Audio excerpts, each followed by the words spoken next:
Anda bahwa kita harus punya hubungan yang sehat. Kita harus berada di lingkungan yang sehat. Supaya tubuh, jiwa, dan roh kita sehat, kita harus pastikan lingkungan kita sehat. Ciri hubungan yang sehat itu, yang pertama, menyegarkan jiwa. Yang kedua, mempertajam pemikiran kita. Yang ketiga, mengarahkan hidup kita ke arah yang lebih baik. Apakah hari ini Anda berada di lingkungan yang baik, yang sehat? Karena masa depan kita ditentukan oleh, yang pertama, siapa yang kita dengar, karena itu akan mempengaruhi keputusan kita. Yang kedua, siapa yang membangun bersama kita. Karena kalau orang-orang yang membangun bersama kita tidak sehati dengan kita, tidak ada yang bisa kita bangun. Yang ketiga, masa depan kita ditentukan oleh siapa orang-orang terdekat kita. Jadi dari ketiga hal ini bisa dipastikan simbiosis kita sangat penting. Mazmur 1 ayat 1 berkata begini, "Berbahagialah orang yang tidak berjalan menurut nasihat orang fasik, yang tidak berdiri di jalan orang berdosa, dan yang tidak duduk dalam kumpulan pencemooh." Mazmur 1 ayat 1 ini menjelaskan tentang simbiosis. Orang-orang yang kita dengar,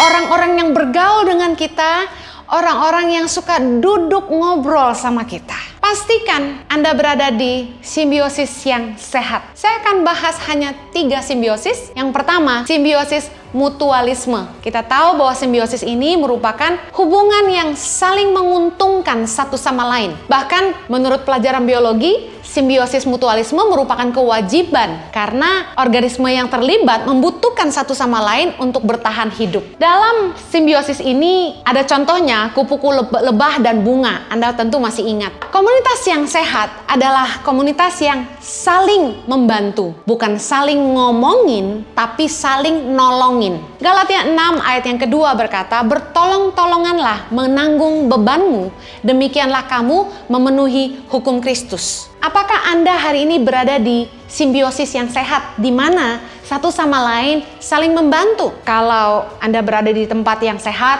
harusnya ketika Anda susah, Anda ditolong, bukan diomongin. Komunitas yang sehat mengutamakan kepentingan bersama, bukan satu kelompok, bukan satu orang. Semua orang bertumbuh bersama dan diberkati. Dalam 1 Korintus 12 berkata begini di ayat ke-5, "Dan ada rupa-rupa pelayanan tetapi satu Tuhan." Ayat ke-6, "Dan ada berbagai-bagai perbuatan ajaib, tetapi Allah adalah satu yang mengerjakannya dalam semua orang." Ayat yang ke-7, "Tetapi kepada tiap-tiap orang dikaruniakan pernyataan roh untuk kepentingan bersama." Jadi saya percaya simbiosis mutualisme adalah komunitas simbiosis yang dimana Anda berada dan saling menguntungkan satu sama lain. Simbiosis yang dimana setiap anggotanya diberkati dan bertumbuh bersama-sama. Kalau hanya menggendutkan satu orang, itu bukan komunitas yang sehat. Makanya di dalam komunitas atau di dalam memilih simbiosis, pastikan Anda tidak dimanfaatkan. Pastikan orang-orang yang